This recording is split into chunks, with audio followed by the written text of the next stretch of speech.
other side of the ball, a kid that I truly enjoy watching play and a guy that folks would love to just sit down and have a conversation with. Tim Gray is that type of guy. He's just a great person. Coach Adelot says he runs his football team on the offensive side. He's so valuable offensively that they can't play him on defense, and that's probably where he'll end up at the next level. Speaking of Coach Adelot, Larry Ridley, the third member of our crew, tell us a little bit about their season a year ago. Well, guys, hopefully the rain will clear and we'll be able to play a clean ball game tonight. But you look at Hillsboro, Blake, last year 13 wins, a semifinal appearance. That was a score record. They're 7-0 this year, trying to better that mark. On the other side, you look at Hillwood High School, lost a lot of seniors last year, only 4 returning starters on both sides of the ball. They're 1-6, a young, scrappy team. They're going to have to be tough to get out of here alive.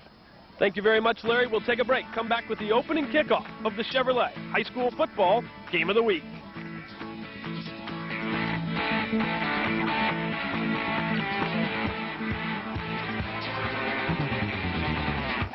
The Chevrolet High School Game of the Week is brought to you by Cricket Communications, your around-town wireless phone. WTN, Super Talk 99.7, and the City Paper.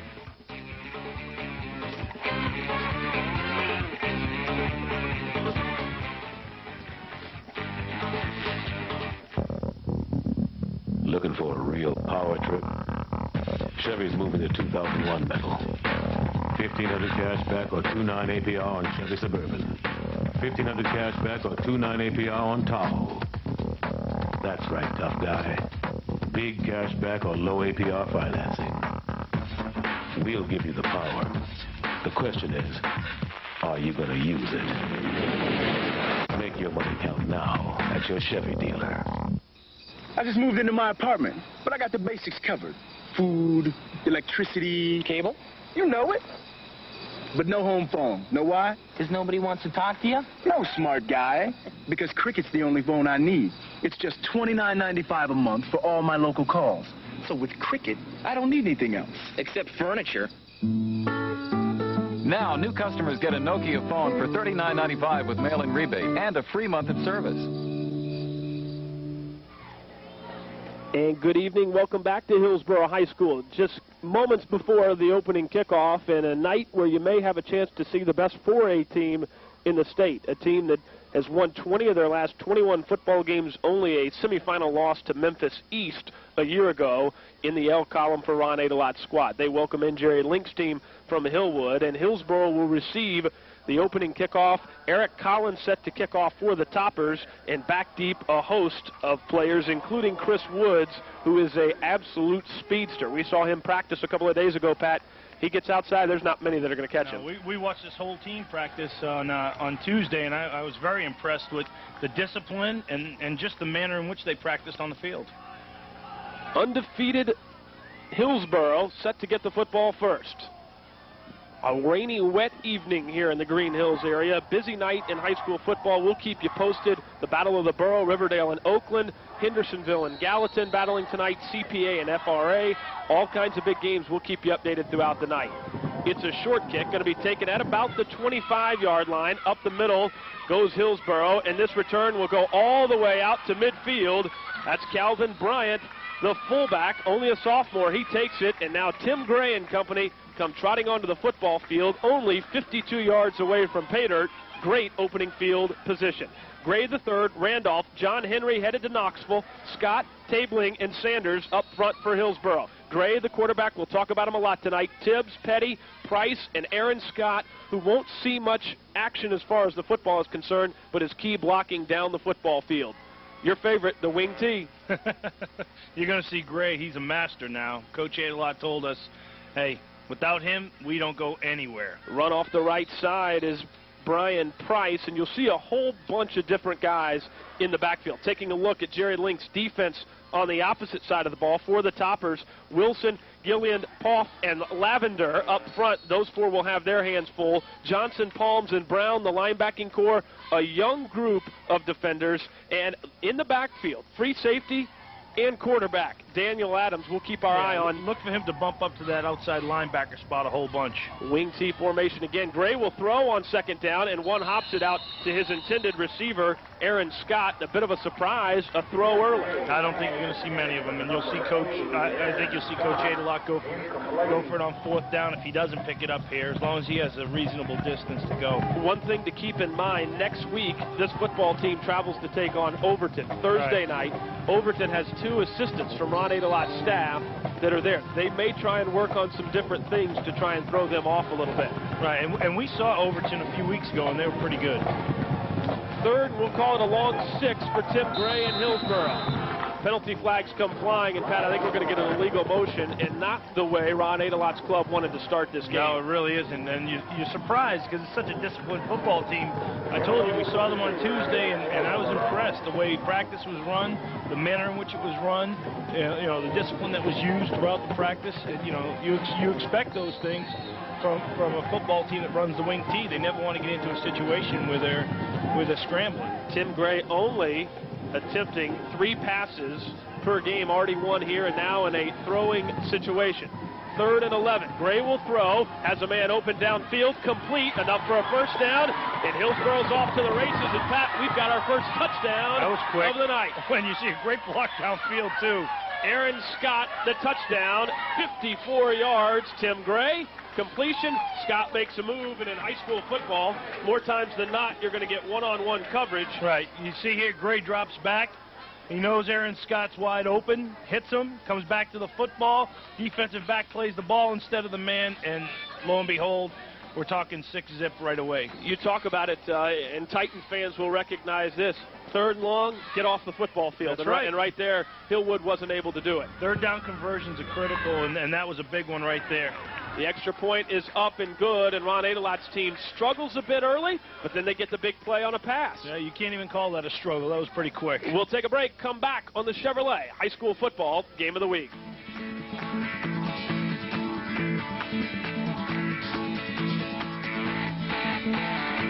Call Aquinas College now at 297-7545.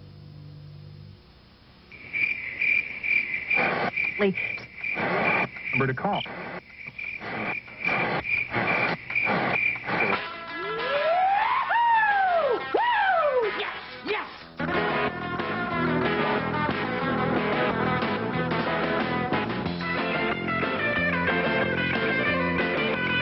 Look for these great new channels coming soon to a TV near you.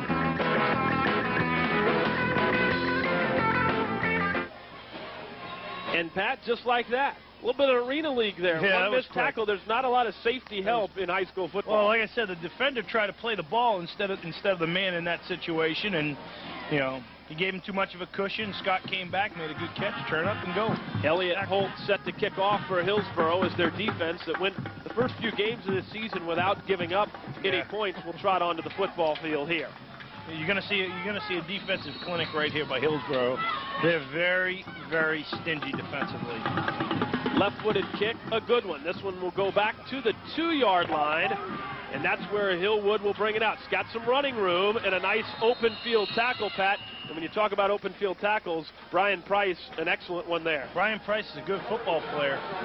Let's look at Hillwood's offense. Poff, Karras, Wilson, Lavender. And when you talk about split ends, Kirk Pruitt's going to get some time because they like to mix in the throw maybe a little more than Hillsboro. Adams, Cody Thompson, Johnson, Brown, and Meehan are the guys in the backfield. First down for Hillwood.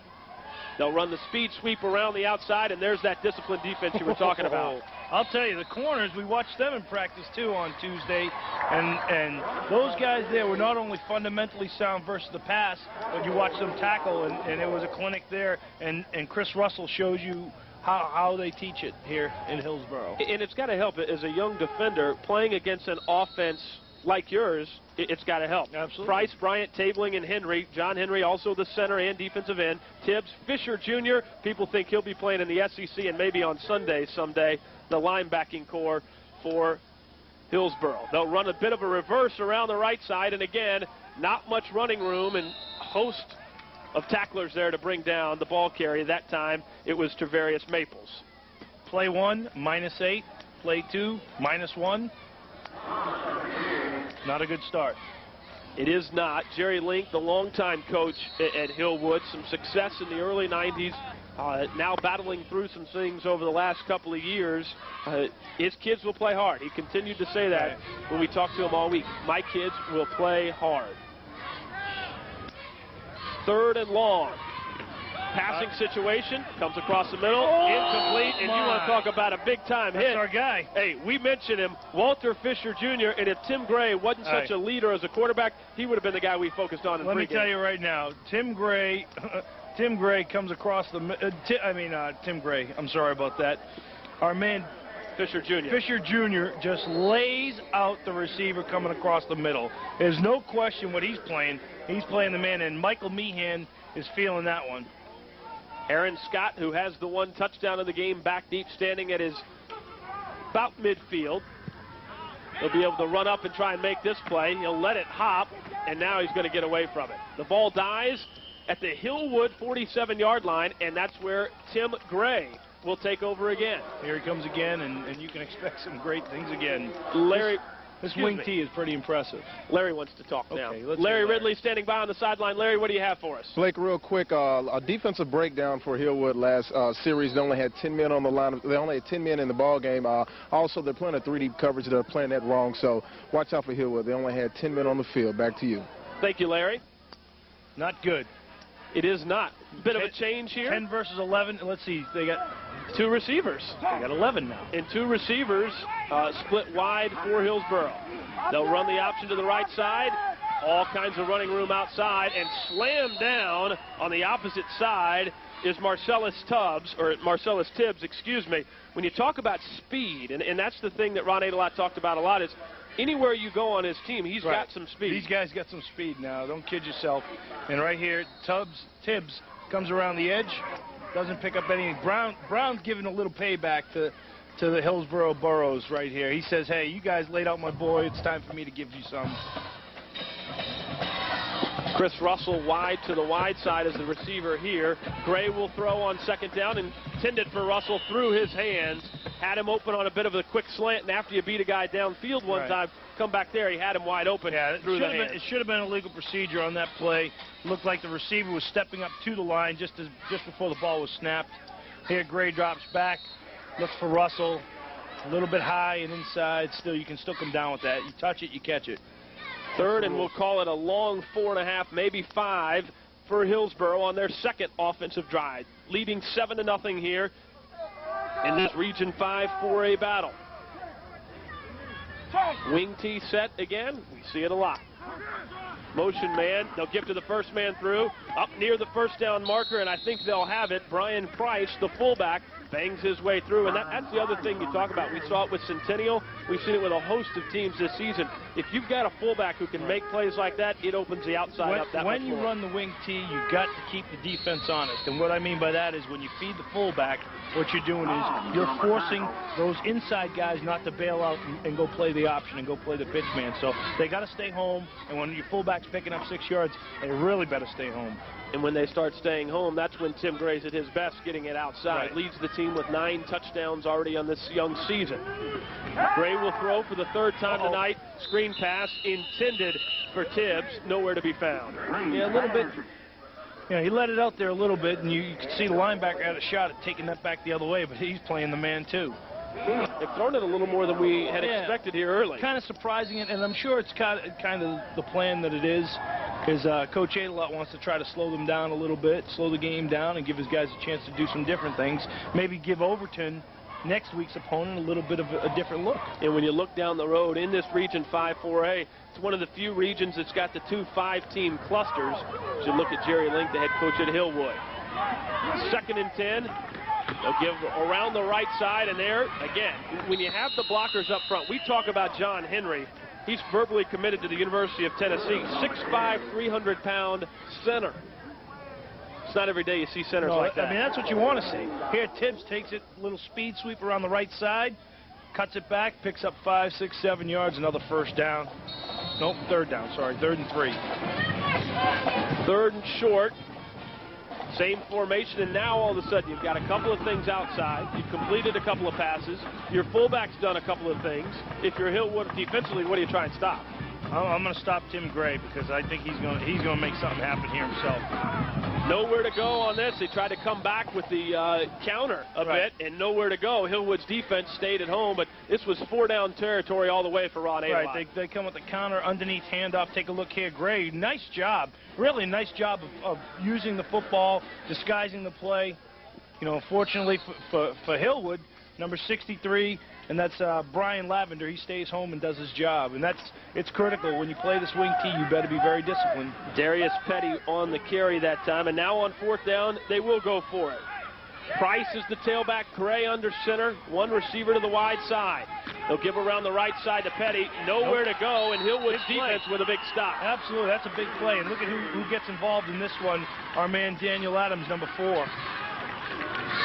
Down on the play, as you can see, Darius Petty slow to get up, and this turf, it's rained, what, 12 out of the last 14 hours here? When we went up there, you said it was like the Carolina Panthers turf. It's pretty similar. It did. It looked a lot like it, and here, traction had nothing to do with it. That was just a good defensive play. It's a great play by Daniel Adams, our quarterback, shooting through the hole, gets into the backfield, and gets the first shot on the running back.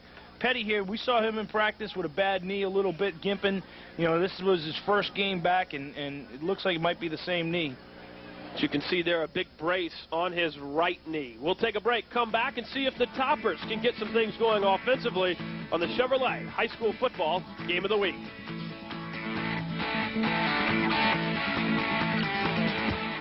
People all over town are talking about Bates Pig and Pie Barbecue Restaurant. Bates Pig and Pie cooks up the most mouth-watering pork, chicken, ribs, and catfish you ever laid a tongue on. Bring in the whole family or have Bates Pig and Pie box up your lunch or dinner to go. And if it's a party you're planning, Bates Pig and Pie can cater any size shindig you can think of.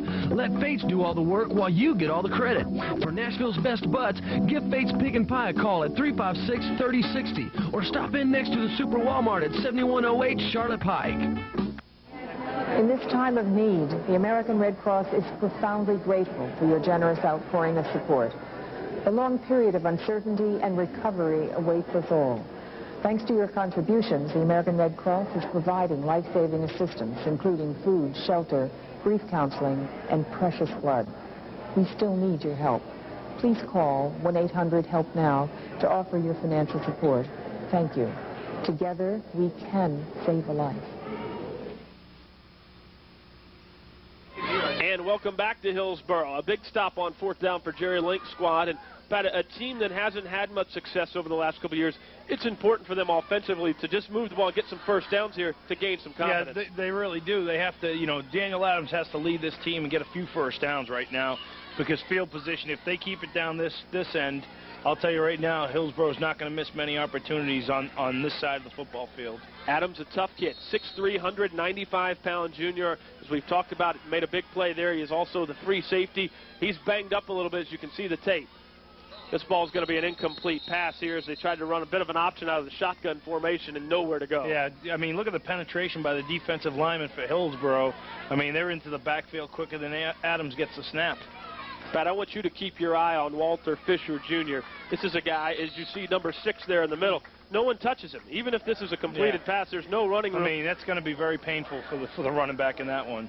Only a sophomore, 6'3", 215-pound sophomore who can run. I remember we were doing the Pro Cone game a few weeks ago, and the scout, one of the coaches from Auburn came in the box and said, that guy's going to play on Sundays. 2nd down. Hillwood to throw against. Going deep's got a man and just overthrown the intended receiver.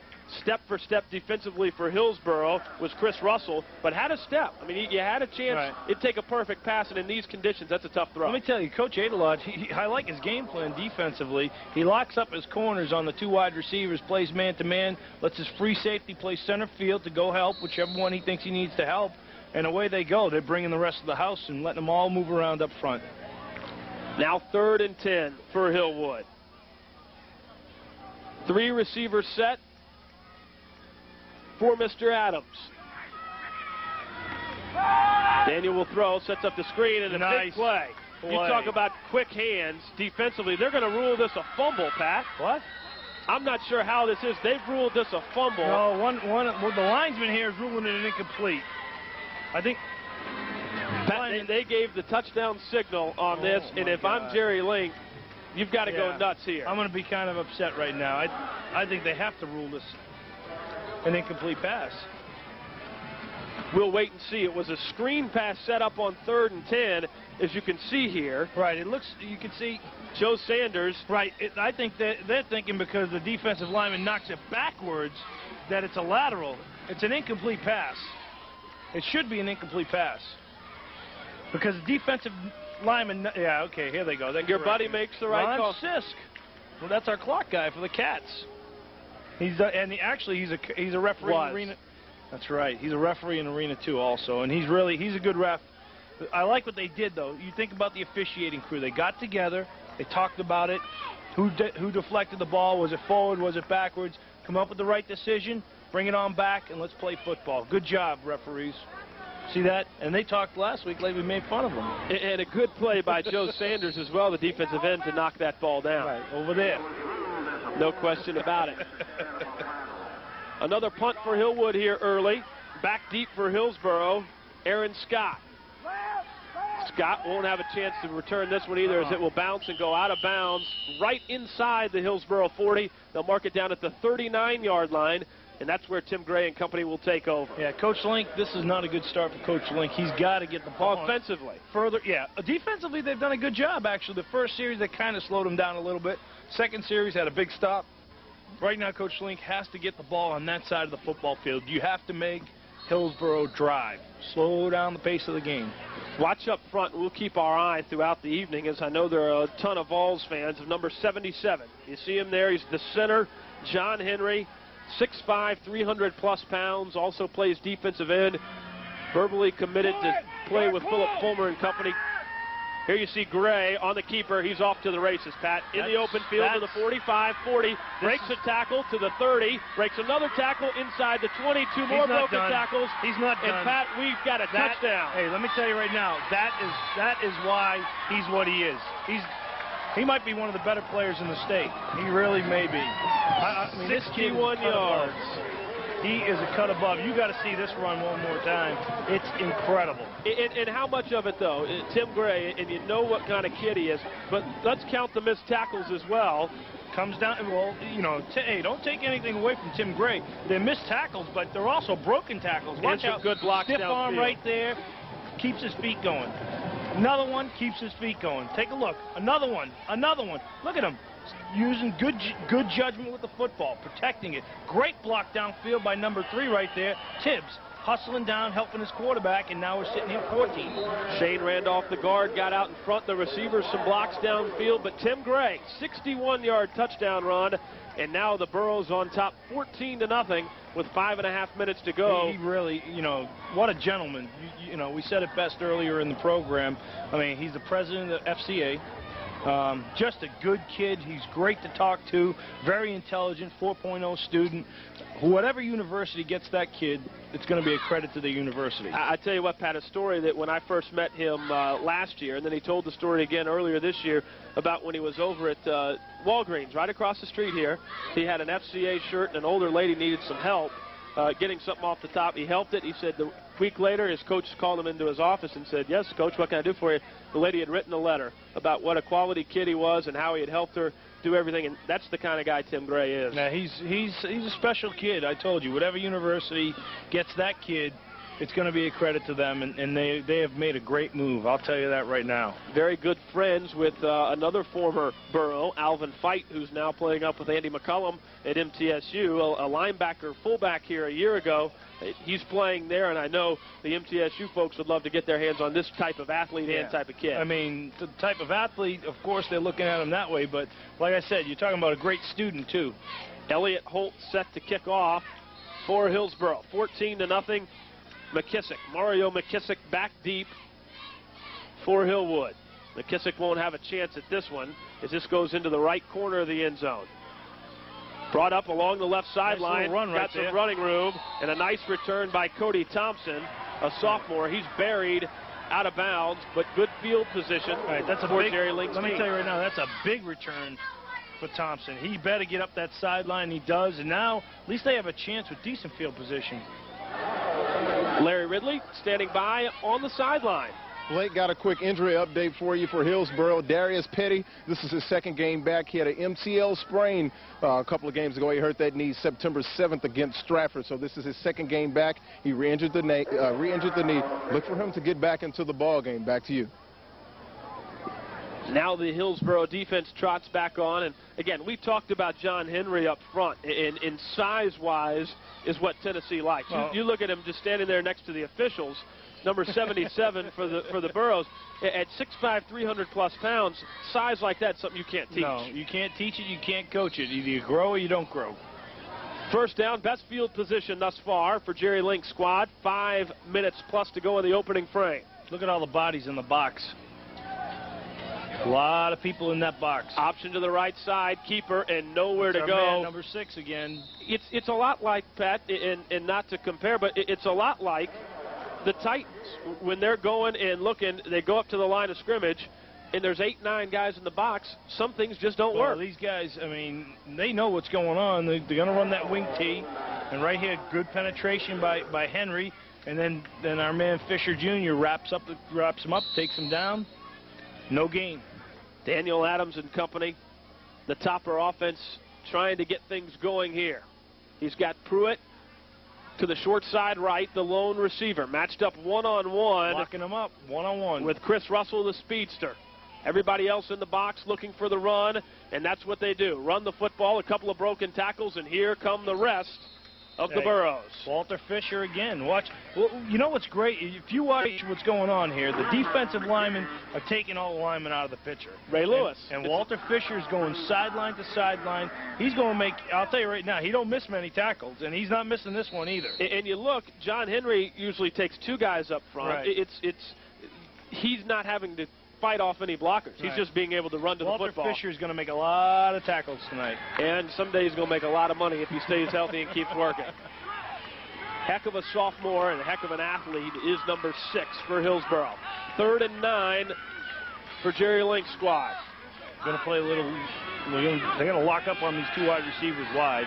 Trying to set up a bit of a screen, and it's intercepted. Our man Scott. Oh, and a big block right there by Fisher. He's going to get a personal foul for that one. Aaron Scott, the interception, and that's where Hillsboro will take over, except minus 15 yards.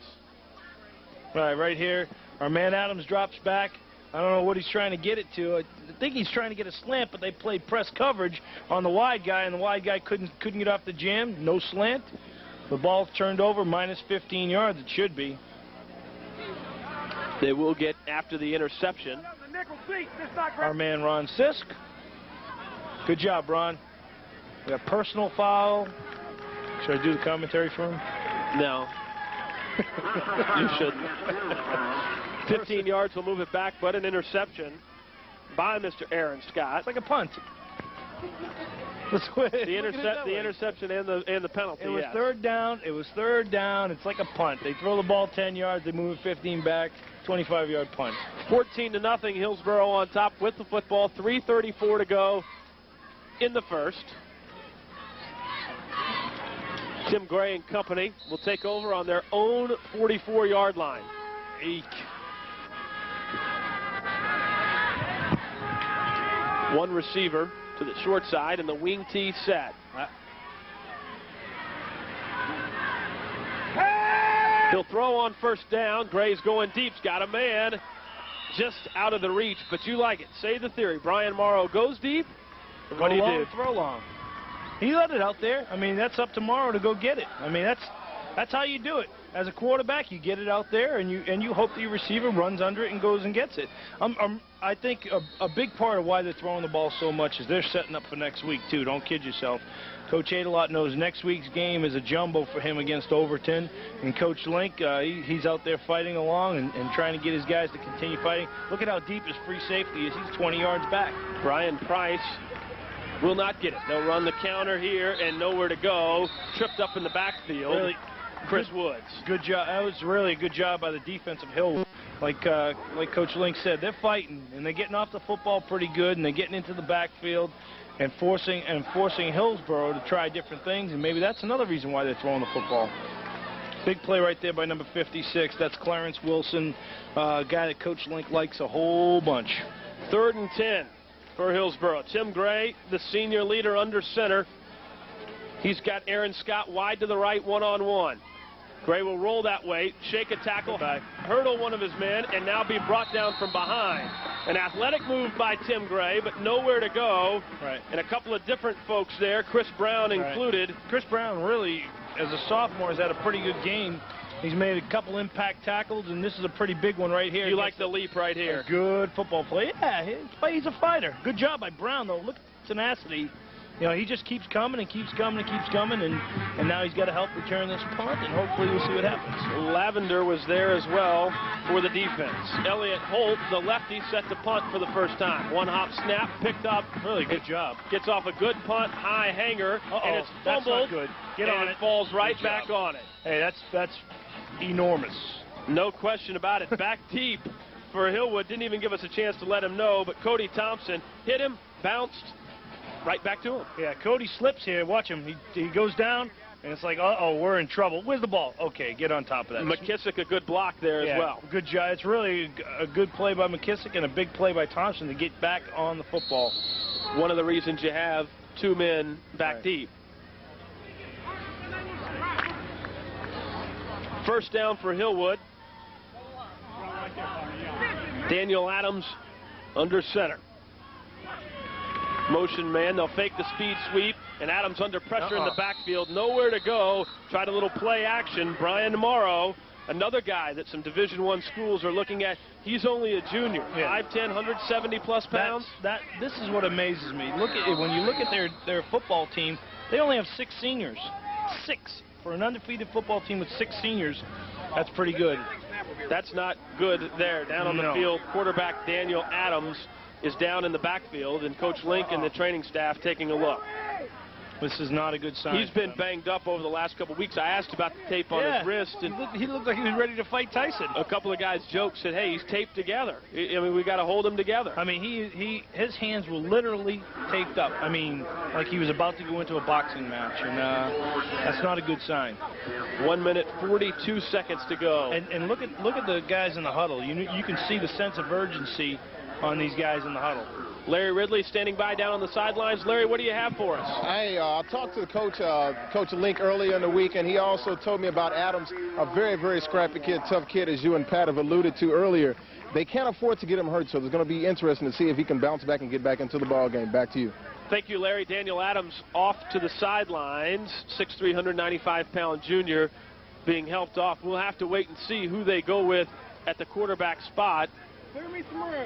And it will be number 3, Mario McKissick. Only a sophomore, 5'9", 150 pounds. Actually, it's Michael Johnson. I apologize. Johnson will go, and he is going to be buried on the first play. 5'8", 150-pound sophomore is Michael Johnson. Poor Michael Johnson. How many times do you see that? A new quarterback bring the house. Hey, he wishes he could run like Michael Johnson on that one. He didn't have a chance to get the snap. Look at this. 1, 2, 3, 4, 5 bodies on top of him by the time he got the snap from center. I'm just glad Big John Henry didn't fall on him. Yeah, that would have hurt a little bit. And now 3rd and long again. We'll call it 3rd and 19 for Hillwood. Johnson remains the quarterback. This time we'll go from the shotgun formation. Now we'll come up under center. 4 receivers on 3rd and long. And everybody's locked up, too. Johnson running for his life. He's going to go down for a safety in the end zone. They're going to call that one in the grasp. Joe Sanders comes from behind to make the play. Hold on. Here we go again. The officials are going to meet on this one. I think it might be an incomplete pass. Maybe. Possibly. I'm going safety. Could be. The only way they don't go safety is it. Your man overruled again. Hey, we're on the same wavelength up here. You know, I can sense you arena guys. He actually got in the way a little bit here as Sanders chases him down. He's running for his life, and that's why. Hey, I'm going to give these guys credit again. How about the intentional grounding there? Number 16. It was a screen. Watch, you'll see. Go back to that replay again, you'll see it. I promise you. You like this setup on 4th and 19 for the Hillsboro defense? They're lining up for the kickoff. Take a look here. There's a screen back here to number 16. Ron Sisk is running for his life. It's a great job by his umpire and his linesman to come over and say, hey, look, this is an incomplete pass. They were lining up for the kickoff. See? Good call. It will be a punt on 4th and 19, and Hillsboro continues to appear to get the football back in better position each time. Right now, nothing would shock me either. I could see them lining up like that on a punt return. Aaron Scott back deep to receive the punt. He stands at the Hillwood 42-yard line. The rain not coming down here in Green Hills. Penalty flags are coming down. I think they got motion here. It looks like it. Only 47 seconds to go in the opening quarter. Illegal procedure, it looks like. Let's see your receiver, Pat. Where's your receiver? Right there, number 16. He's in the back of the end zone. It's all right. It's a screen. Coach, I'm telling you. 4th and 3rd and 19. You roll 15 yards story. left and throw it back in the end zone. They spread them out. They had 4 receivers and then 1 back, and that's my story, and I'm sticking to it. Aaron Scott back deep to receive the punt on 4th and long. They may get that safety after all. Not a good punt. This is high. Say what you say, Pete. Peter. Everybody get away. Be down to the 21-yard line and a short field for the Borough offense. Not a good thing. That's where they will take over. Tim Gray and company already leading 14-0, 36.4 seconds to go. Coach Link is I guess he's talking to his punter. Yeah, he's talking to a snapper. Snapper with a little bit of a high snap, and punter, came off and said, hey, it was a high snap, and snapper said, hey, it was there, and it was one of those fights. You hate those, Coach. Aaron Scott wide right. 2 backs this time, and now a motion man. Gray will run the option to the right side. He's going to keep it, gets a block, points out to get that block. Now he's behind his guys. Down inside the 5-yard line. Football comes loose. We'll have to wait and see. I believe Hillwood's going to come up with the football. The football came loose. How about Tim Gray outside directing his receivers? You block that guy. I'm going to go this way. And then late, the football did come loose. I think they're going to call this a turnover. And they... Still discussions. And hey, look at this crew. I feel bad. They've had too many. Oh, okay, there you go. At the 1-yard line. Hey, you know what, though? I might not want to be at the 1-yard line right now if I'm Hillwood. I prefer to give them the ball again right there. Tim Gray does cough up the ball. He's fighting to get a little bit extra, a little cut right there. Here, he should just protect the football and go down, Tim. Ooh, that was a little ground. Ground caused the fumble on that one. I agree. That could have been the ground right there. No argument from Tim Gray. They'll spot it at the 3-yard line, and looking at the way this defense is played, expect Ron Alott to bring the house here. Yeah, especially if they got Michael Johnson in there again at quarterback, and they do. Not Michael Johnson, the track star, and they're going to call a timeout. Hillwood uses a timeout here with 21.9 seconds to go in the opening quarter. What kind of play do you try and run here when you're backed up and haven't been able to move the football? I'm telling you right now, I'm running a quarterback sneak because he can't drop back. He probably can't hand off right now. You're looking at too much pressure. Henry, Sanders. Is what we're all about. Your PTSA thrives here at the school. Talk about the parents and teachers. They collaborate well. That's got a great thing going on at the school. The community is also involved. School improvements are sometimes can be a slow process, but it's because of that collaboration and that strong connection we have with the PTSA and the athletic boosters. I feel great about that group. I think we've got the strongest PTSA group of parents, that central core group of people that help us accomplish great things here at our school. And I'm not going to let you get out of here without talking about the football team. 13-1 last year, semifinals. 8-0 this year. You're on your way to 8-0. Right. This is a great team. I know you got to be proud of Coach Adelott. He's one of the best coaches around. Coach Adelott has turned our program around. As I said earlier, our school has not always had a great deal of notoriety for football. Back in the 50s when Mr. Nance was here, great teams. Through the 60s and the 70s and the 80s, one of the coaches here, Mose Phillips, played in the late 80s and played at UT. He's back coaching with us now, and he had good teams in the late 80s, and then we kind of went through the doldrums. But Ron Adelott came to our school, and what a great staff he has with the assistants. They have turned this program around, and yes, we're 20-1 over the past 2 years, and hopefully on our way to 21-1. And I hope we can go deep into the playoffs and hopefully have a shot at the state championship. That's Mr. Overstreet, the exciting principal at Hillsboro High School. His Burros are up 35-0 at home. Great atmosphere. Hey, the rain stayed away. It's 35-0. We'll be back with more of the Comcast High School Game of the Week with Blake and Pat.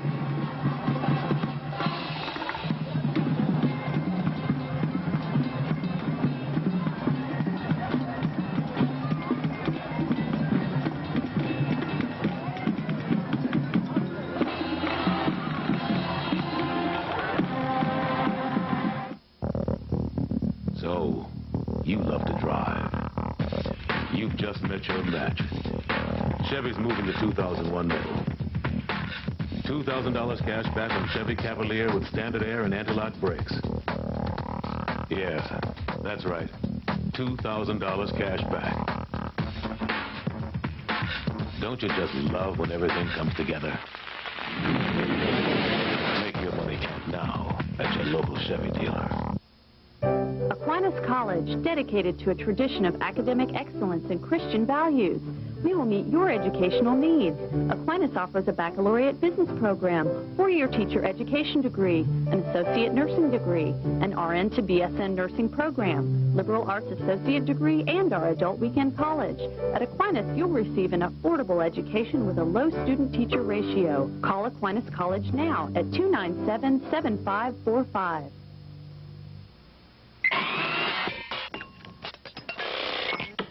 Kick it up another notch. 1,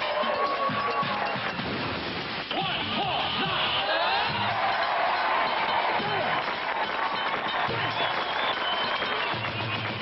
Bam! Emerald Live, only on Food Network.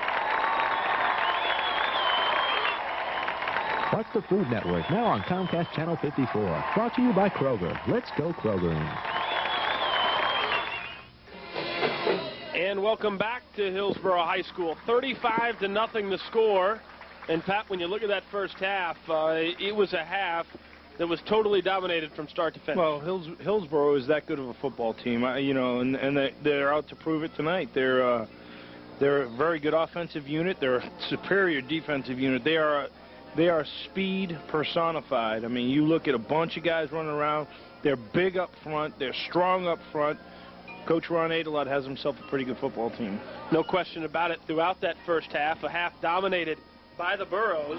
It was a half that had a bunch of big plays. Well, yeah, I mean, Tim Gray, the catalyst in it all. I mean, he's that dominant, and he's a leader that they need offensively. So you're going to see some good things again. You'll probably see him play just very sparingly in this second half, as Coach Adelot will probably get some of the younger guys a whole bunch of reps. As you can see the band performing and Hillsboro's team coming back on the field, let's take a look at the first half highlights. Lots of them. Tim Gray under center, you can see it here. Man in motion, what does he do? He's going to throw the football, and when you throw the football right here, good things happen, and Aaron Scott takes it to the house. 54-yard strike. He's got himself 2 touchdowns tonight. This is 1 of 2. A big play, breaks the tackle, and he's gone. And then you look also, Mr. Price, rumbling, stumbling his way for a 36-yard touchdown run. That extended the lead to 21-0. Another good football player. Had a block punt later on. A throw down the middle, a big hit by Hillwood. They got some things going offensively, and their best run of the night. Up the middle by Chris Brown, but still not an offense that got much going. Scott answered from 3 yards out just before the half. The extra point was good. Yeah. I'll tell you right now, Hillsboro got so many talented players, and here you look at the stats, and oh my goodness. If that's not a statement, 0 passing yards, not 1 passing yard from Hillwood. None. 5 first downs to 2, 311 total yards to 42 total yards. 3 and 4 penalties. Yeah, not many. Not many, and a couple of them at the same time, plus we had the delay that was taken there as well. So halftime stats tell the story of the halftime score. 35-0, Hillsboro on top. When you look across the state, and by the way, one other quick score, we'll get you a complete scoreboard in just a minute. Gallatin and Hendersonville tied at 3 at the half in what is one heck of a matchup there. Riverdale and Oakland battling out in the Borough at Floyd Stadium on the MTSU campus. It's CPA and FRA battling in a big 1A game tonight just down the street from here. So we'll get you scores on those in just a little bit. 3 big rivalries. I know that Hendersonville-Gallatin game is going to be a monster. Riverdale and Oakland are usually perennial powerhouses. We'll take a break, come back and wrap things up here at the half. Third quarter kickoff is next. 35-0. Hillsboro on top on the Chevrolet High School Football Game of the Week.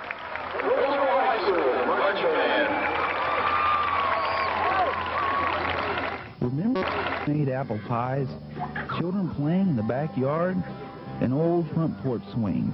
At the City Paper, we realize that we can't turn back time, but we can cut back time. Time for those things in life that really count. The City Paper is concise, it's to the point, it's your local news, 5 days a week. Give us 15 minutes and we'll give you the news. The city paper. It's about time. Use it wisely. Nashville, home of the Titans, the Predators, the Cats, and the Sports Factory. The Sports Factory provides Middle Tennessee sports coverage like nobody else. From talks with Vanderbilt's Kevin Stallings or Predators general manager David Poyle to features about local athletes and coverage of local events, the Sports Factory brings it to you every Saturday at 10:30 a.m. on ESPN2. Your home is a reflection of you, of your world, and your place in it. So if you want to put digital TV entertainment in your home, why put this stuff on top of it? Comcast Digital Cable gives you all this on your TV without a satellite dish on your roof. So your beautiful home is still your beautiful home. Comcast Digital Cable. Hillsboro leads 35-0. Larry Ridley down on the sideline with Coach Link. And, Larry, he's got to be a little disappointed, though. His kids fought all the way to the half. Coach, you got to be proud of your kids. They're fighting you down 35. What do you all need to do to get just a little something, get a little momentum, and maybe take something from this game and take it to the next game? Well, Larry, we feel like that if we do a little bit better job of tackling, we missed some tackles that we felt like we need to make, and we're just going to go back to the basics. What we do, we're going to run the sweep, we're going to run the belly off tackle, and just kind of, cut our offense down a little bit. The injury bug got us there for a while, and we had to scramble around and get some people in. But the kids are fighting hard, and that last one really hurt, though. But we're going to come out and still get after him a little bit. Are you concerned about Daniel Adams? You told me you can't afford for him to get hurt. Are you concerned? Yes, we are. He's gone down with an ankle, so we're not going to play him anymore, and hopefully, we'll have him next week. Blake, they've got a long way to go. Got a tough hill to climb. Back to you. Thank you very much, Larry and Coach Ridley. New York Police Department man behind us, Travis Porterfield, executive producer of a variety of things for Comcast. Pat Sperduto here, Blake Fulton with you. And, Pat, when you look at that half, what do they have to do? Can they just go back to the basics? Didn't work. No, I mean, really, you have to go back to the basics just to keep yourself in the ball game and go out and keep your guys as fresh as they can. Right now, the basics aren't going to work. You're not going to come back and win this game. I think he kind of has conceded to that point. But at least he can come out and see his guys, maybe a couple kids that can do some good things. Don't be surprised to see Mr. Palms, Devin Palms get the ball. A lot of sophomores. Chris Brown, another kid, another 10th grader that's going to get the football a little bit. So you hope Michael Johnson, another 10th grader, he's going to get a shot to run the team. You'll see. They're going to go out and have some fun, and that's what they're going to try to do with young guys that they have right now. They travel to Hickman County next week, do the Toppers. A winnable game for Hillwood next week, and then they've got Shelbyville to wrap things up. Hillsboro will kick off here to start the third quarter. They lead 35-0. That's a good sign for Hillwood. If you're Ron Adelot and you look at this and you know what your team is all about, he's got a good feel of where they are. How much do you play your starters here, and what do you try and do to stay fresh but yet not to give too much away? I'm going to start the third quarter, let our guys play a drive or so. Try a couple things maybe that your team's not used to doing. Maybe a few more screen passes. Give Overton, next week's opponent, a little bit to think about. That's what you got to do. So don't be surprised if you see them try some things, not really so much to run up the score, but just to try different things. Tim Gray is jogging on the sideline, so he's thinking maybe if his defense can get the ball back, he'll have a chance. This kickoff goes out of bounds at about the 3-yard line, which in any level of football, whether it's high school, indoor, outdoor, kickers don't want to kick kickoffs out of bounds. Because it really gives the opponent a good opportunity to start good field position. Hillwood will take over, as Larry and Coach Link mentioned. Daniel Adams, the junior quarterback, out with an ankle injury. Michael Johnson will remain the quarterback. 5'8", 150-pound sophomore. Not necessarily a prototypical size-wise, and a guy that probably didn't get a lot of reps this week, but does have some speed if he can get outside. You probably, next year you won't see him playing quarterback because you'll still have Daniel Adams back, and that's kind of what they've got to be thinking. But we'll see. Back to the basics. Let's see if Coach Link tells us the truth, and he does. Give to the first man through. That's Chris Brown. Pick up of 1.5 yards, and it'll bring up 2nd and 8, 2nd and 9 here for Hillwood's offense. Our man Walter Fisher starting it off. He's a guy, if you look at number 6 for Hillsboro on defense out there, built well, gets after the football, can run well. He's a guy that if he can keep his attitude and his work ethic in line and follow what Coach Adelot has put in front of him, a lot of people think that, you know, the Auburns, the Alabamas, the Tennessees of the world are going to come calling. Well, I mean, that's what you see in a kid that has that size, has that skill. I mean, he's going to make a whole bunch of tackles here. Nowhere to go here is Big John Henry in the backfield, as was your man, Mr. Calvin Bryant, who comes up with the football. Right. This team's a good football team. They got a bunch of young guys, too. That's another thing.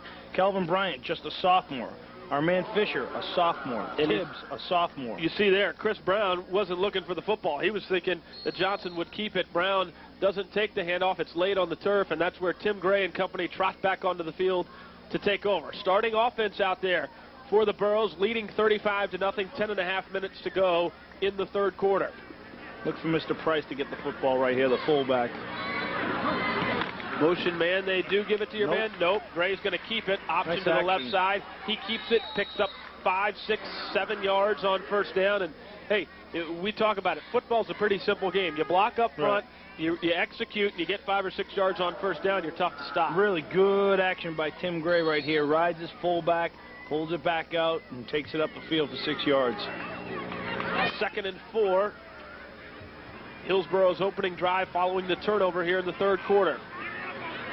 Aaron Scott to the short side left. Don't look for many throws here early. Tibbs in motion. They'll run the option to the right side. Pitch to Tibbs. Gets a block and now breaks a tackle and dives down near the first down marker. That was really a pretty good play by Brian Lavender. He does a good job of containing them, getting a piece of them. You just got to finish that tackle. Where they mark it down here, Pat, the second effort, as you see the pitch to Tubbs, the second effort, breaking that tackle, and diving up. It's going to be very close to first down. They'll say is about half a football short, 3rd and inches. Right, Hillwood's doing a lot of grabbing, reaching. I mean, as a coach, you want to teach your guys to come through, keep coming on through. Don't stop and reach. Brian Price, the fullback, the wing tee set on 3rd and inches for Hillsboro. That's who gets the football up the middle. He's got a first down and much more. You look at the push on 3rd and short, the big guys up front, you go right behind John Henry. Yeah, I would imagine so. 300 pounds, and like I told you earlier, tabling is 300 pounds too. So you're talking about 600 pounds of beef. Follow those 2 big horses. They'll take you to a yard and a half. Tabling looks like a guy 6'4", 290-plus pounds. He's got good footwork as well up front. He does a nice job. Henry's more of the mass guy. Tabling looks like he's got some really, really nice fundamentals. For a big man, he moves pretty well. Both those guys, you know, you said Henry signs with Tennessee. Don't be surprised if Tabling signs with maybe a smaller 1A school. First down, Gray will throw. Looks for Aaron Scott. Had him on the skinny post. Not there. Overthrown on first down. Yeah, he flattens that out a little bit and gives the safety a chance to get an opportunity at it. And Scott, usually a good route runner, takes that a little bit flat.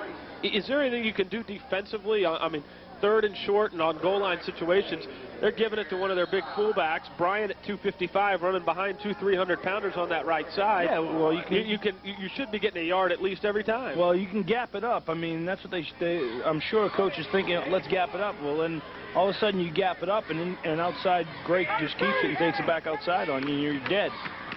Fakes to the first man through. He'll keep it along the right side. He's brought down. Flag comes flying in. A pickup of about 5 yards on 2nd and 10. Could be a hold. Hold or a face mask. We'll have to see what your buddy had to see. You got it. Hold. You like that hold call. Yeah, sure. But right again, here, fake to the first man through. This is what I was talking about. You gap it up right there, but then Gray can get to the outside, and you really don't want that. Host of Hillwood tacklers there to make the play. He has such a good action. I mean, you watch him run that option. He does a good job riding that fullback and pulling it right back out. Chris Tabling on the hold there on the right side. He wasn't holding. You like the call. No such thing as holding. Every play you hold. Come on. Leave him alone. Coach Ron Adelot there on the sideline. He's taking the jacket off. Stopped raining. He hadn't rained since the kickoff. Good. 2nd and long for the Burro. Gray will throw. Had 2 receivers. Has time. Comes underneath. Scott comes back for the football. Breaks a tackle. Gets a block. It's going to be a block in the back. And here comes a couple of other flags in as well. A nice catch, a nice throw, nice run after catch, but someone cheated. Aaron Scott's a good football player. Oh boy, I'm going to take him on my team. They got a block, they got illegal crack right there. You see my man with a nice little signal. It's an Arena League call, isn't it? A little scoochie. But again, comes back to the football. He's a good football player. I'm nice telling catch, you. make a man miss. Boop, gotcha. I don't know, I don't know if he has much speed, but I'll tell you one thing. He's a very smart, headsy football player. I like Aaron Scott. He can play for me. Back-to-back penalties, and Pat, you as a coach, you've got the game in hand, and now you're seeing your first-team offense on consecutive plays make some mistakes. Yeah, you really don't want to. You want to end on a good note. But like I said, it's really giving Coach Adelot's team a chance to do a lot of things that they probably don't normally do, like right there, a straight drop by Tim Gray. Second and Antioch for the Burros. Officially, it's 2nd and 18. Gray under center, Price the fullback. One receiver, that's Aaron Scott, 2 touchdowns and an interception tonight. The short side left. Motion man is Chris Woods. Gray will roll out, gets a block, throws it up in the back of the end zone. He's got a man Sanders wide open. Touchdown, Joe Sanders, 6'2", 210-pound junior. This is a great call. Watch the call right here. Aaron Scott comes back with the skinny post, and the tight end runs a true post and takes it to the opposite flag right here. Gray, nice little action. Good job. Avoids a tackler. He's got the skinny post. He's got the deep corner. Gone. Touchdown. Nice Sanders. throw right into the hands, and a nice catch by Sanders. Extra point attempt now to extend the lead to 42-0. Yikes. Snap low, hold gets put down, and the kick is up. Hey, let me tell you right now. It's good. Again, you look at the hold by my man Aaron Scott. I'm taking him. He's on my all Comcast team now. Mr. Gray now has thrown 3 touchdown passes and run for 2 tonight in a heck of an outing. Gray's on my all Comcast team. I'm going to use him as a utility man. We'll take a break. Come back. 6:30 to go in the third. It's all Burros on the Chevrolet High School Football Game of the Week. People all over town are talking about Bates Pig and Pie Barbecue Restaurant. Bates Pig and Pie cooks up the most mouth-watering pork, chicken, ribs, and catfish you ever laid a tongue on. Bring in the whole family or have Bates Pig and Pie box up your lunch or dinner to go. And if it's a party you're planning, Bates Pig and Pie can cater any size shindig you can think of. Let Bates do all the work while you get all the credit. For Nashville's best buds, give Bates Pig and Pie a call at 356-3060 or stop in next to the Super Walmart at 7108 Charlotte Pike. In the digital domain of today's computer systems, what does it really take for a better education, a better career, and a better life? One phone call. Make information technology your top priority with expert training and job skills from Drawn's Junior College. Learn what it takes to be a Microsoft support engineer with high-tech classes in Windows 2000, top TIA disciplines, Visual Basic, and more. In Nashville, call 361-7555 or Clarksville, 552-7600. 42-0, the score. Pat Sperduto wanted to slam that headset down. Pat is feverishly putting together his all Comcast team. Thus far. That we will, no, we're not revealing it tonight. We're going to reveal it after our game, Ezel Harding, and for in 2 weeks. I'm working on it right now, though. We have seen some players and some units. Hey, I'll tell you right now, we're going to be the first all Comcast team with 9 kickers. and maybe Woody Woodenhoffer will take note and get one. I'll tell you right now, we got 9 kickers in the mid-state area that all can kick the football. Elliot Holt not one there on that kick as he's looking at the turf. Tim Gray, 127 yards passing, 3 touchdowns, 92 yards rushing, and 2 touchdowns. Ooh, he might make our team. You think? Yeah, but we're not going to use him as a quarterback. We're going to use him as kind of a You're the coach. athlete. I just call the plays. Okay, good. First down for Hillwood. Another kick out of bounds. They get it again at the 35-yard line. Johnson remains the quarterback, 42-0. Fullback up the middle. Nice run, a nice pickup of 8 yards. Chris Brown and some new faces. The second-team defense is in for Hillsboro. Chris Brown, another sophomore. You see a bunch of pretty good sophomores. I think Coach Link has himself a future right here with Chris Brown and Devin Palms. I mean, these are guys that can play football. Maples. They just need, Maples. They just need a little bit of time, a little bit of patience. Let them go get it. You look at that again. We talked about the 6 seniors up front. He didn't have much more than that either. Nope.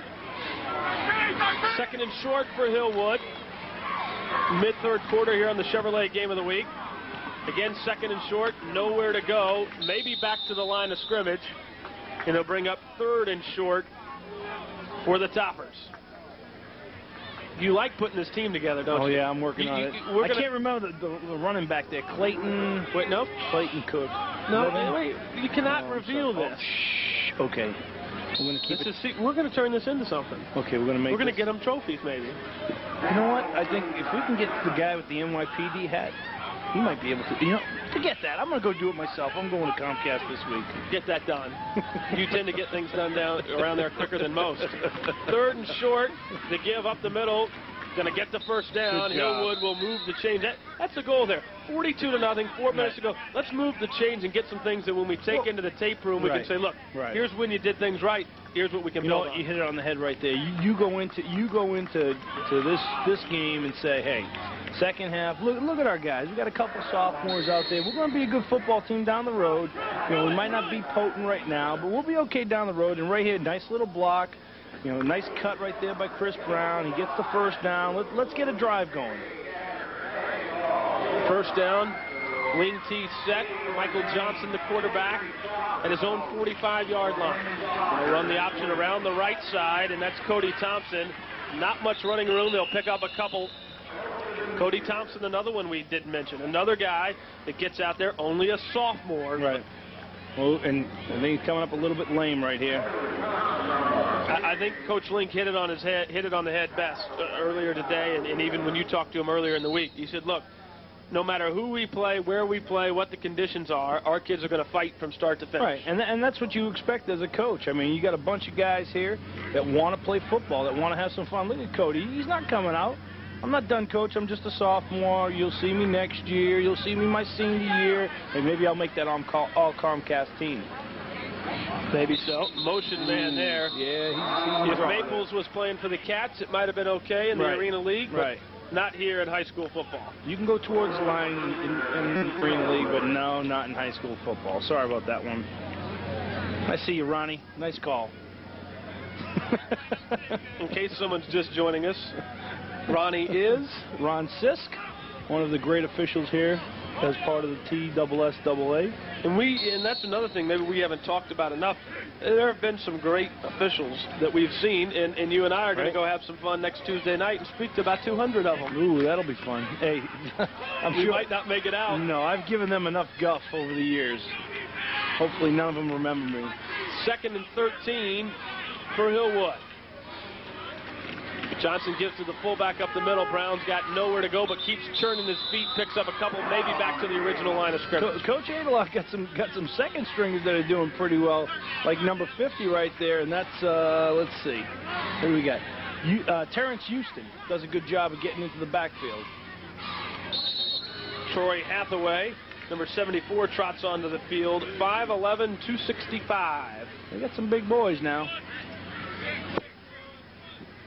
4 guys back in the secondary here. Not as many guys in the box here as playing, not to say a prevent, but a little more relaxed, not high-pressure defense. Just be smart. You see my man Aaron Scott's not in the game, and usually you can tell they're he's bringing the house, too. 3rd and 11. Run to the left side, pickup of about 4. It'll be 4th and 8 with 1:40 to go in the 3rd. Coach Link, go for it. Take a shot. Fake punt right here. Don't think so. No. Eric Collins. I'll tell you right now, Chris Brown wants him to go for it. Look at him. Chris says, give me the ball again. I'll get it. Eric Collins already has had 1 punt blocked tonight. This one back deep for Hillsboro. Brian Morrow standing at about his own 25-yard line. Oh, that should be a penalty. No, movement up front, no flags. Punt will bounce at about the 28, inside the 20. It'll be down to the 18-yard line, and that's where, not Tim Gray, I wouldn't think, but the Hillsboro offense will take over. Right. Now, Tim Gray, as we can see him standing down at about the 40-yard line, the opposite 40-yard line, miles and miles away. Right. I think you're probably going to see number 5, Brian Morrow, run this football team from this. Nope. He's coming out. Let's see. It's going to be number 10, Brad Doss. Oh, nice. We saw him in practice a little bit. Brad Doss comes into quarterback, 5'9", 155-pound sophomore. You got to like that. Goes right to the center, feels nice and comfortable, grabs his towel, wipes his hands. Hey, let's go. You know, I can run this thing. Doss comes in. Will have a chance to be the quarterback of this team next year when Tim Gray is gone. Gives it around the right side behind a couple of big blockers to pick up a 4 on first down. You're going to see a lot of young men watching this telecast on Tuesday. No question about it.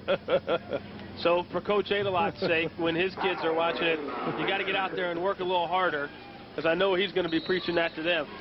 That was the final play of the third quarter. 42-0 the score.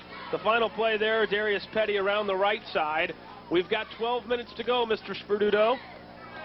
I'm still working on the all Comcast team. You've got like a page and a half. How many players get to make this team?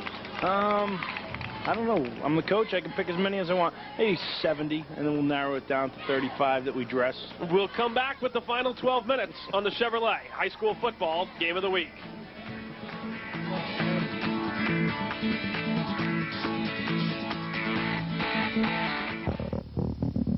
Looking for a real power trip? Chevy's moving the 2001 model. 1,500 cash back or 2.9 APR on Chevy Suburban. 1,500 cash back or 2.9 APR on Tahoe. That's right, tough guy. Big cash back or low APR financing. We'll give you the power. The question is, are you going to use it? Make your money count now at your Chevy dealer. At Money Tree Lending, money really does grow on trees. Ready to buy that dream home? Call us to pre-qualify. Feel like it's too much trouble to refinance? Money Tree makes it easy for folks like you every day. Whether you have excellent credit or even not so perfect credit, Money Tree Lending can help. At Money Tree Lending right here in Brentwood at 615-467-0786 or call us toll free at 877-427-8692. All right, Coach Sperduto, you're on the hot seat. You're Jerry Link. 12 minutes ago, you're down 42. The end of that third quarter, when you grab your team together, what do you tell them? Go out and have fun. You're Ron Adelot. You're a favorite to be in a state title game in Murfreesboro in a month or so. You're up 42-0. What do you tell them? Go out and execute. You're talking to your second group. Hey, prove to me that you belong on the field. Brad Doss under center on second down. Doss will give to the second man through and nowhere to go for Darius Petty. Yeah, Petty's trying to get some reps here, and you would hope that he can make some plays. Clock continues to run here. Don't forget, next week, a huge private school game. NBA at home. They got the big win last week against Brentwood Academy, which assured them a playoff spot. Now they go at home to take on the Fighting Irish and Kurt Page from Father Ryan. And then we wrap up things over on the hill at FRA. FRA and CPA in a battle tonight. 2 weeks FRA at home against Ezel Harding, who may be the best 1A team in the Mid-State. That Father Ryan NBA game was the first game I ever saw here in the Mid-State for a high school game. It's a good rivalry. They give to the second man through, Justin Merritt, and he's going to cut back for a first down. Yep. Couple of scores, Riverdale all over Oakland, 29-6 at the half. Hendersonville, Coach Hatfield's team leads Gallatin 10-6. Gallatin hasn't lost this season. CPA leads FRA 7-0 in the third, and Blackman 18-11 in the third. They lead Smyrna. So a lot of games that are close. Battles. Hey, I think Riverdale and Gary Rankin's team sending a message. They had the better team a year ago, and the Patriots from Oakland beat them. This year, not the case. 29-6 at the half. I don't know if there's anybody in the state that can beat Riverdale. I like that Gallatin-Hendersonville game. You got the undefeated team in Gallatin and the team with one loss in Hendersonville, and they are neighboring rivals, and they're going to go at it. Doss throws, completes, gets a couple of blocks downfield. Reggie Dalton with the catch. and a nice roll out there to see what he can do. A pickup of about 23 yards, move the chains, and here comes Hillsboro. Right. Joe Sanders, who catches a touchdown pass a little bit earlier in the game, he's out there still playing a little bit. Here he is on the crossing route. Watch him right here. He comes down, throws a block, looks for somebody to block, number 84 right there. Gets a little shove going, a couple extra yards, and another first down. First down. Good for Coach Ade a lot to see his second group make some plays. First down for Hillsboro, just across midfield. Doss remains the quarterback. Dalton the tailback. It gets the second man through and off to the races. Inside the 25, flags come flying. 1, 2, 3, 4 penalty flags down at the end of the John Ewing run. John Patrick Ewing. Very good. We're going to play the name game? Sure, we can play the name game now. At 42-0, I think it's time to play the name game. I'm still working on my all Comcast team as we You've got 3 weeks to do it, Coach. Oh, okay. That's pretty cool. J.R. Ewing's run is going to be called back due to the hold. Right. J.R. Ewing. Mix that one in on you. Okay. 9 minutes, 30 seconds to go. 42-0. It's been all Burrows. They'll improve to 8-0 on the season. And as we mentioned, when you look at their schedule, Thursday night, they're at Overton. Coach Anderson's team will be sitting back. An opportunity for them to really play spoiler role for Hillsboro. Hillsboro stays focused. They should be 10-0, all things considered, headed to the playoffs. Could be 2 10-0 teams from this region as they run up the middle there. As Columbia, the Columbia Central Lions and Vance Ballou, they're playing great football on the other side. Reggie Darren Dalton right there with a big run. No question. At the end of that run, Dalton Hilliard picked up a couple extra yards. Please don't change your station. Just call the program director and have us fired. Reggie Jackson Dalton. First down and 10 for Hillsboro. It's getting silly up here.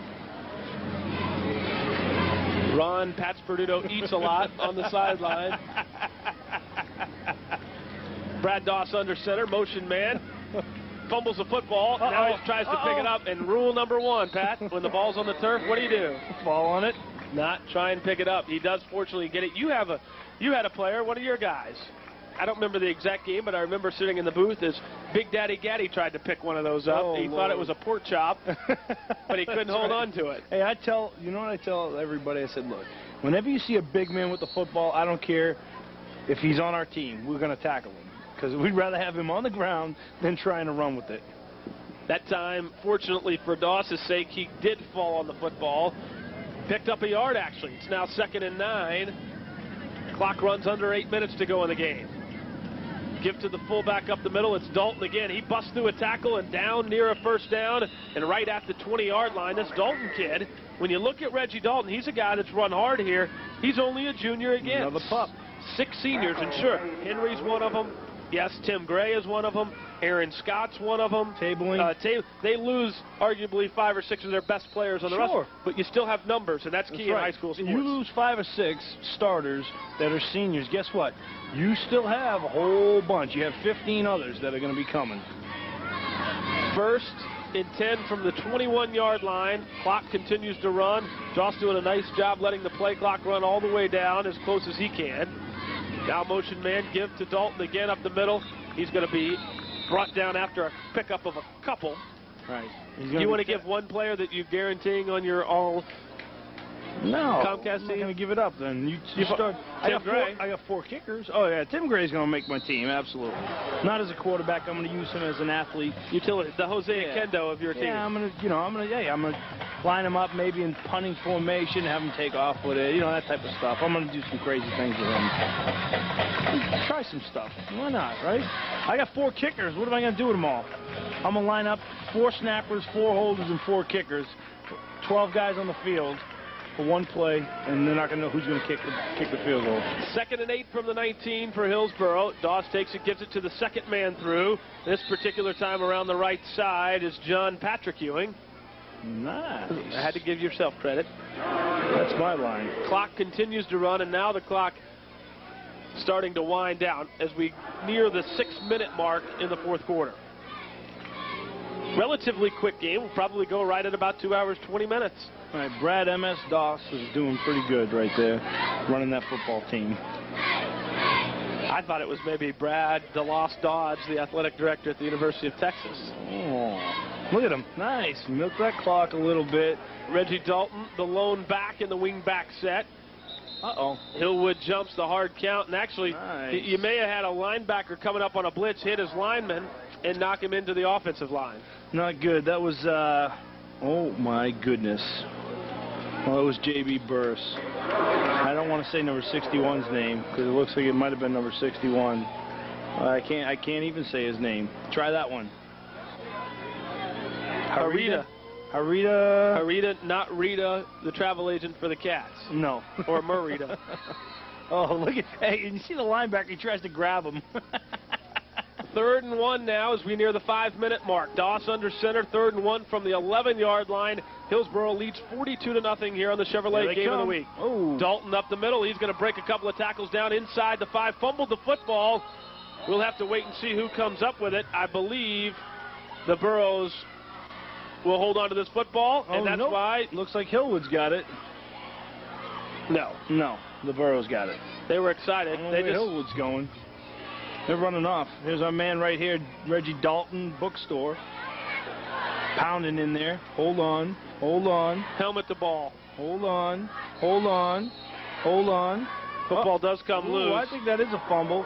And it looks right there like Hillwood's got it.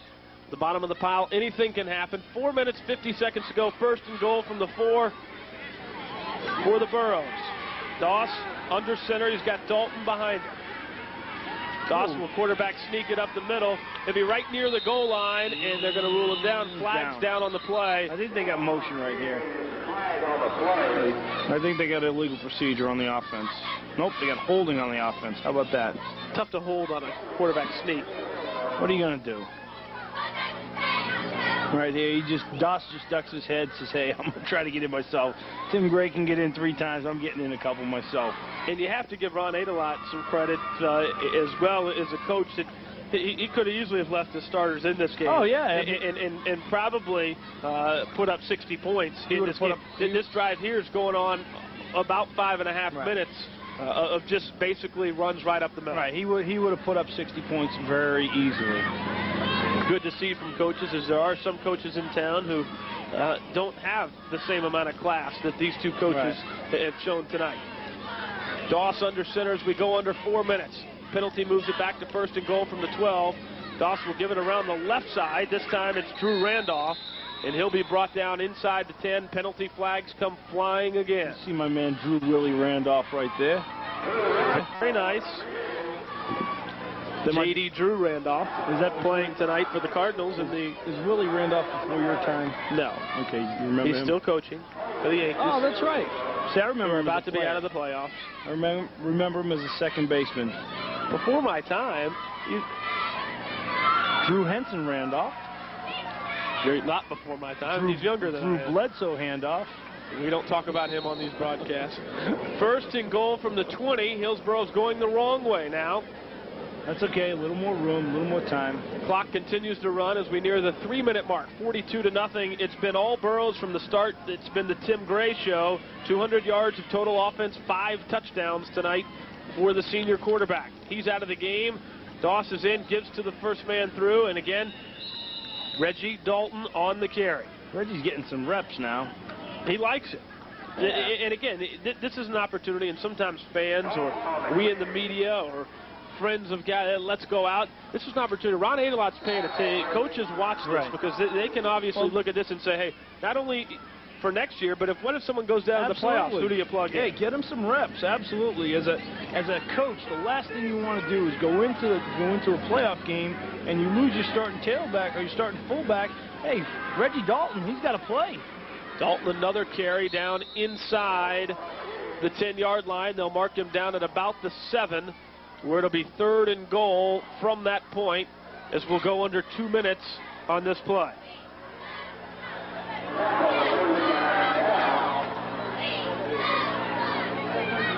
A decent crowd here tonight. By far not our best. We could use some more people. Next week, NBA Father Ryan, hope a bunch will come out. house. And then I know the following week at FRA and Ezel will be another full house. Doss under center, 1:45 to go. Dalton. He's audibling. He's audibling. Look, he's going to go shotgun five receivers. Number 40 doesn't have a. Hey, we saw this. Hey, I'm telling you right now, Blake, we saw this at practice. They got these wristbands on, okay, and they have plays written down on the wristband. We'll get it after the break. After the break, Bill says take a break. He's tired of listening to us, and we will on the Chevrolet Game of the Week.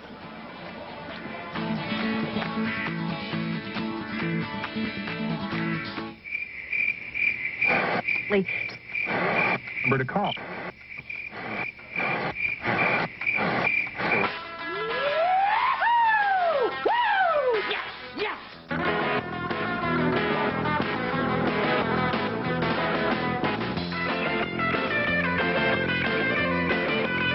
Look for these great new channels, coming soon to a TV near you.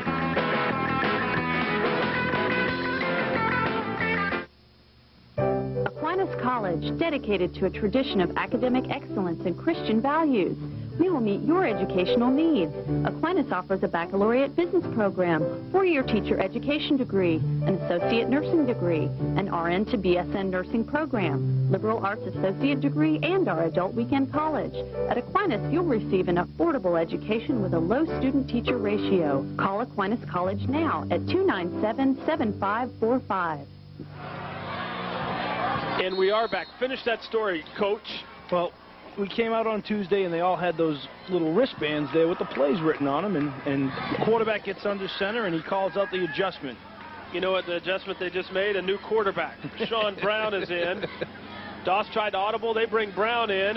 He'll give the football around the right side to John Ewing. He'll get inside the 5, but it'll be 4th and goal. Clock will run. That should take it under the 1-minute mark. They had those wristbands. They were calling out the plays. They were calling out the audibles off the wristband. So all the players looked at their wristband. Right there, Doss calls out an audible, and number 40, Drew Randolph is standing there, and he's looking at his arm. He don't have a wristband. What, did he think he had written them down on his arm? Little cheat sheet. 4th and goal, and Hillsboro will go for it. 4th and goal from the 5, under a minute to go. Yeah, I don't think they're going for it to run it up. I think they're just going to run another play. Brown gives it around the right side, and no running room at all. Good job. By John Ewing. Look at that. 1, 2, 3, 4, 5, 6 toppers around the football. That's a sign of a team that hasn't absolutely. quit. They're still fighting. They know they have, they have pride. They're going to go out and they're going to do the best they can do.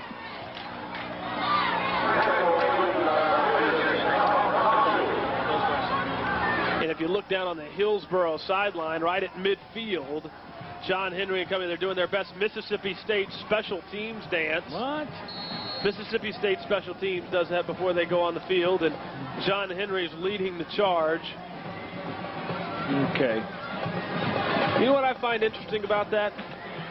Look, and you can see, Pat, look who's 12, 15 yards down the way. Yeah, Tim Gray don't want any part of that. It's not his game. No. Hillwood takes over at their own 6-yard line.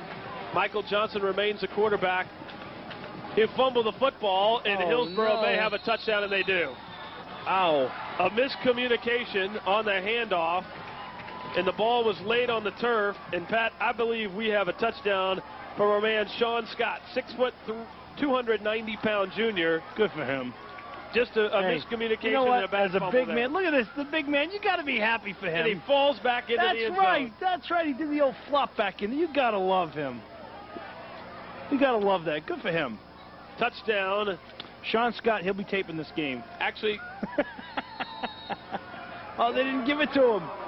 Tell me they didn't give it to him. Oh, poor Sean. I don't believe they did. I think you're going to rule him down at about the 3-yard line. I'm sick. And look at Sick over there. Look at him. Oh, he had the tape VCR ready to roll. His first touchdown ever, I guarantee. Maybe his last touchdown ever, too.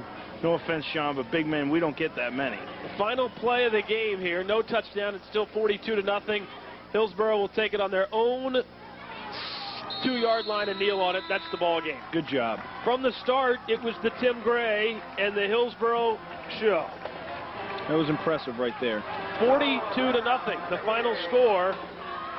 And the Burros are now 8-0. Coach Link's squad will head to Hickman County next week looking for a win in what was a nice performance. And Pat, I think this football team has earned the respect of Coach Verdudo. Oh, no doubt. This might be the best, one of the best, if not the best football team we have seen all year. We will take a break and come back with final statistics and maybe a visit with the winning coach, Ron Adelot. You're watching the Chevrolet High School Football Game of the Week.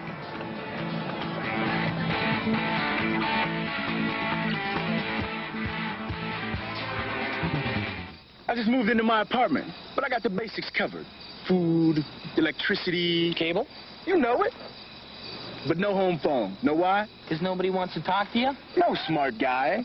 Because Cricket's the only phone I need. It's just $29.95 a month for all my local calls. So with Cricket, I don't need anything else. Except furniture. Now, new customers get a Nokia phone for $39.95 with mail-in rebate and a free month of service. He's really like my brother. I look up to him. It's great to see him working toward his future. He made a smart decision. ITT Technical Institute, education for the future. To find out more, call 1-800-ITT-TECH or visit us on the web. Take advantage of our programs in information technology. A more flexible schedule to reach your goals. Call 1-800-ITT-TECH today. And the Burros get the win, 42-0. Larry Ridley standing by down on the field with Coach Adelot. Larry, maybe not Tim Gray's running, but tonight Tim Gray threw the football very well. Pulled out a few strings. You're throwing the ball now. I know you want people to know you can throw the ball. Give maybe Overton and some other teams something to look forward to down the road. Well, basically, we practice on throwing very hard here at Hillsboro, probably as hard as we do our running game. It just seems that, very seldom do I come out and throw the pass. We know we've got it, and we've got some quality receivers, and Tim does a quality job throwing the football. So tonight was just a night we decided to air it out just a little bit. You prepared your troops well. You told them don't overlook Hillwood. They beat us in '95, was our only loss in '89. So you guys came out very prepared, and you didn't overlook a game Hillwood team.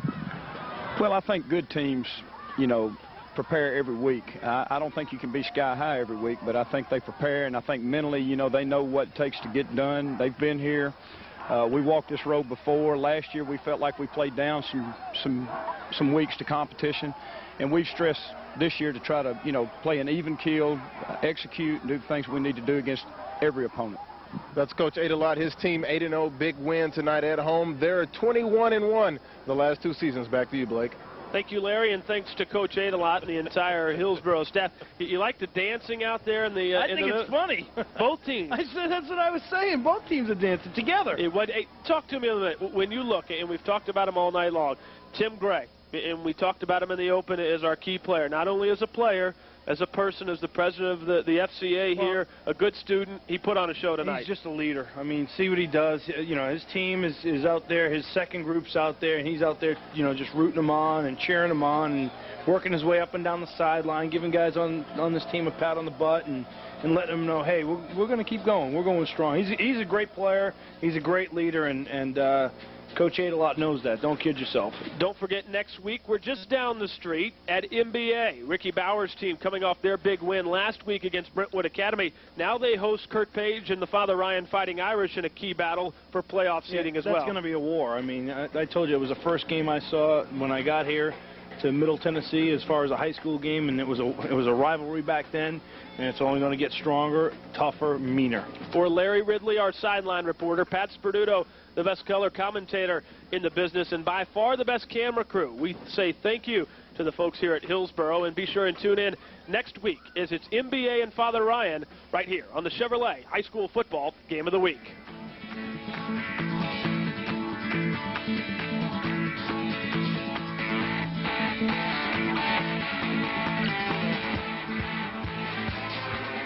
The Chevrolet High School Game of the Week is brought to you by Cricket Communications, your around-town wireless phone. WTN, Super Talk 99.7, and the City Paper.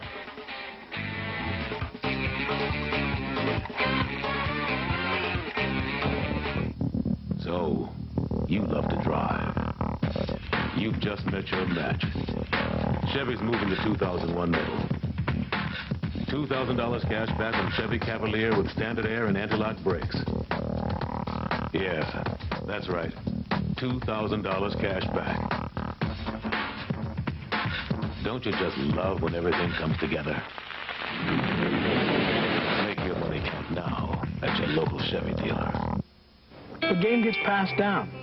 My father, me, and so on. I see, that's a strike. That's called painting the corners. Which guys do you like? The guys with the blue hats. I like the guys with the blue hats, too. Hey, you want to go to the game to see the guys in the blue hats? No. All right, well, let's buy some tickets. Everything we do is about connecting you to the stuff you love most. Comcast. Back, try to handle the pitching staff, and I got a pitch over the plate, and tried to drive it and went out of the park, and it helped us out. It was a nice win. What kind of reaction did you get, Paul, in that dugout from the guys? They seem to have some fun with that. Well, definitely. They're always happy for guys that stood on the bench all year and they get a chance to play. They're awfully happy for us guys, and it was a lot of fun. I mean, hopefully we can keep it going and find out who we play, St. Louis or Arizona, and we'll just take it from there. Now, Chipper doesn't normally come to the plate after a home run and get called upon to lay down a squeeze, but you've done it all today. Tell me about the squeeze. Well, I was just looking down the net, and I saw the sign. Bobby obviously wanted to stay out of the double play there, and it worked out great for us. At the time, it was kind of an insurance run, and it worked out great for us. Not an easy pitch to hit either. No, I was just trying to get the bat on the ball, and luckily it stayed fair. It stayed there on the grass, and Andrew was able to score.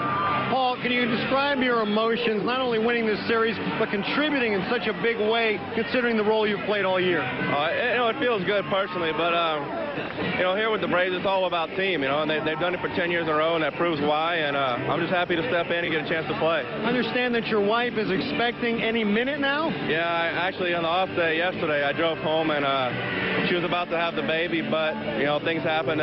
Baby's not quite ready. The lungs aren't quite ready, so it worked out. Hopefully I can go home this weekend and get it done if it comes out. All right, Paul, good luck with that. Congratulations. Paul Bacco delivering in a big way for the Braves. Indeed. Thanks very much. The Braves have not had recent success versus either team they may face. Although they have fared slightly better against the Cards, they score fewer runs per game. Their .225 team batting average is also their second worst against any National League team. They hit .221 against San Fran. The Indians basically lost Game 2 of their series with Seattle in less time than it takes a cup of Starbucks Gold Coast blend to cool off. It might not have been as such had the Cleveland bats not cooled off, but once Chuck Finley dug the Tribe a hole, Jamie Moyer proceeded to bury them. With a potential Finley-Moyer rematch looming in Game 5, the Indians have some extra motivation to win the series at home. Bob Holtzman looks ahead to Game 3.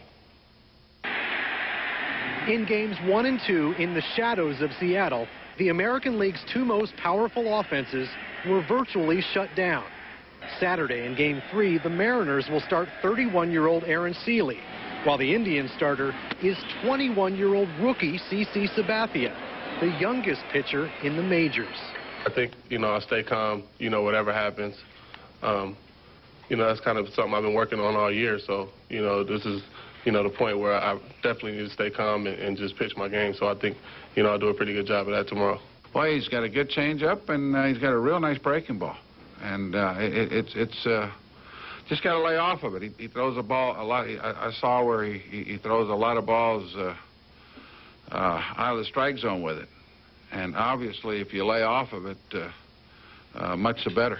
Harold Reynolds, CC Sabathia has never pitched in the postseason and never faced the Mariners. Who has the advantage on Saturday? Well, one of the great keys to being a good hitter is being able to recognize and make adjustments. Never having seen him being able to make adjustments early in a ball game will be very difficult. It usually takes about 2 or 3 at-bats. I give him the advantage in this situation.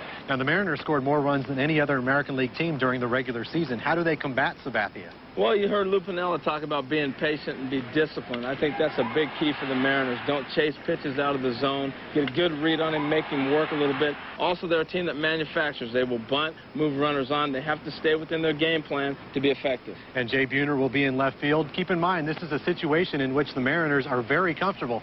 59-22 on the road this season. For Harold Reynolds, I'm Bob Holtzman in Cleveland. Let's go back to the studio. Guys, thank you. Sabathia is a 17-game winner that has never faced the Mariners since the inception of the League Championship Series in 1969. Only 4 rookies with 7 or more wins have ever faced a team in the playoffs for the first time.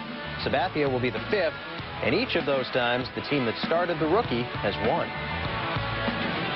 All right, third round of the Invensys Classic in Las Vegas. Wind out there in the desert, making scores go up for most of the field in the third round of this 5-round tournament. Craig Perry making a charge here on 14 from the fringe to tie for the lead with Tom Lehman at 19 under at that point in time. Perry with a 66 on the day. Lehman, after 2 early bogeys, looking for birdie on 15. He left it short. He would tap in for par and remain 2 back. John Daly looking solid. Hasn't won a PGA Tour event since '94. Second shot on the par 5 third. He's about 8 feet from the cup. He would miss the eagle chance, but would tap in for birdie. He's now tied for 9th. Take a look at the leaderboard. There is Craig Perry with a 1-stroke lead over Tom Lehman. Perry had a double eagle on the par 5 third hole. He's never won on the PGA Tour. His best finish ever was second at the '96 Byron Nelson. Larry Jones, you call him chipper, and the Astros are feeling downright chippy after being bounced by the Braves again. Highlights among our top stories on ESPN News. Hello, Mrs. Lindsay. William? Hello, Stephen. You're not by any chance computer shopping, are you? Mm-hmm. If I can get some help. Well, right now, you can get a complete Dell system with an Intel Pentium 4 processor, which is so nice, for only $899. Really? She's intrigued. Excellent. Because right now, it comes with your choice of a printer or a Palm M100. And as far as service and support, Dell's won more awards than any other PC company in the last 5 years. Just call or go online. Tell them what you want, and right to your front door comes America's favorite PC. Thanks, Stephen. Now you can get a Dell desktop with an Intel Pentium 4 processor, which delivers performance where you need it most. And 6 months of DellNet by MSN Internet access for just $8.99. Call or go online today and get your choice of a printer or Palm M100. There's great deals on notebooks, too. Dude, you're getting a Dell. Easy to buy, easy to own, easy as Dell. Got a research assignment. 10 pages on a historical innovator. Well, what'd you pick? Gotta experience the man, the results of his work. Who'd you pick? See, the problem with your basic historical innovator is, well, most of them are historical. And who'd you pick? Walt Disney? Come share the excitement at our year-long celebration of Walt Disney's 100th birthday. We need to experience Walt's vision on Space Mountain. Again? Make plans at DisneyWorld.com. It's research. Start the car. We got to move. Old Dominion 500 qualifying. Jeff Gordon catching up with his old crew chief, Ray Everham. Gordon qualified early in the afternoon, took the pole with 93.488 and defended it for a while until it was Todd Bodine's turn. Bodine put up 93.724 miles per hour. Now he has got the pole. Dale Earnhardt Jr. trying to do something about that. Jr. made the run at 93.617. Good enough for second place. Bodine earns his 3rd pole of the season. Defending champ Tony Stewart will start in the 4th row. Dale Jarrett, by the way, won earlier this year at Martinsville at the Virginia 500. The last driver to sweep both Martinsville races in the same season, Rusty Wallace, 1994. All right, Blackhawks and the Wild first period. Philip Kuba shoots the puck. Andy Sutton redirects it in. Sutton's first of the season. It's a power play goal. Still in the first. Minnesota on the power play. Andrew Brunette to Jim Dowd. He scores his first goal this season. That's a power play goal. Wild still up 2-0. Again on the power play.